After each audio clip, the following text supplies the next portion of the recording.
বন্ধুরা, আজকে একটা নতুন ভিডিও নিয়ে চলে এসেছি। এই যে প্যাকেটগুলো আমরা দেখতে পাচ্ছি কন্টেনারের মধ্যে সাদা কাপড়ে মোড়া, অনেক একাধিক নয়, অনেক রয়েছে কাপড়ে। এগুলো মার্কিং করা রয়েছে, সবুজ কালি দিয়ে লেখা রয়েছে। এগুলো আমাদের খুব প্রয়োজনীয় এবং অতি চেনা একটি খাবার পনির, যেটা বাঙালির ঘরে ঘরেই আমরা দেখতে পাই। নিরামিষাশী আমিষাশী প্রত্যেকেই পছন্দ করি, এই খাবারটাকে আমরা এড়াতে পারি না। কিন্তু ব্যাপারটা হলো খাবারটা কতটা আনহাইজেনিক জায়গায় রাখা হয়েছে। তো এই ভিডিওটা আমার করার এই মূল উদ্দেশ্য, যাতে আপনারা কম বেশি একটা আইডিয়া থাকে যে কতটা আনহাইজেনিক জায়গা থেকে বা নন হাইজেনিক জায়গা থেকে খাবারটা আমাদের কাছে পৌঁছায়। এই যে পনিরগুলো রাখা হয়েছে, উপরে কিন্তু অসংখ্য মাছি রয়েছে। এখানে ওজন করা হচ্ছিল, কারণ এখানে ব্যবসা ওপেন মার্কেটেই চলছে। মাছি এরকম ভ্রমণ করে উঠছে। তার থেকে বড় কথা হলে আশেপাশের জায়গাটা কোথাও ভিজে ভিজে রয়েছে, নোংরা আবর্জনার মাঝখানে এই খাবারগুলো রাখা হয়েছে, ব্যবসা চলছে এখানে।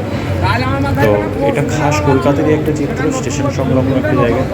আমি কোনো ব্যবসাকে ছোট করছি না বা কিছু করছি না, কিন্তু আমাদের প্রত্যেকে যারা আমরা এই খাবারটা ছাড়া যারা থাকতে পারি না, বাঙালি মানেই পনির আমাদের পাতে থাকবেই।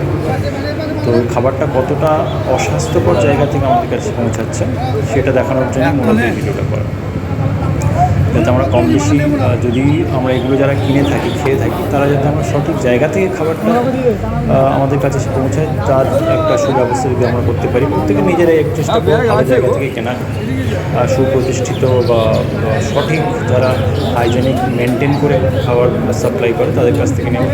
ব্যাস এটুকুই। এরকম অস্বাস্থ্যকর জায়গা থেকে খাবারগুলো আমাদের কাছে পৌঁছলে কিন্তু আমরা অসুস্থ হতে পারি। এমনিতে ভারতের বর্তমান যে কন্ডিশন, আমাদের স্বাস্থ্যের কন্ডিশন, আমাদের স্বাস্থ্য ব্যবস্থার যা পরিকাঠামো, সেটা আমরা প্রত্যেকেই আমরা অবগত এই ব্যাপারে। আর কিছু না, এরকম অস্বাস্থ্যকর পরিবেশ থেকে খাবারটা এসছে, এটুকুই জাস্ট সবার কাছে তুলে ধরার চেষ্টা করলাম এই ভিডিওর মাধ্যমে। বাকিটুকু আমরা প্রত্যেকেই আমাদের সাধারণ বুদ্ধি অবশ্যই আছে। আর খাবার ছাড়া তো মানুষ বাঁচতে পারে না, খেতেও আমরা বাধ্য এদিকে।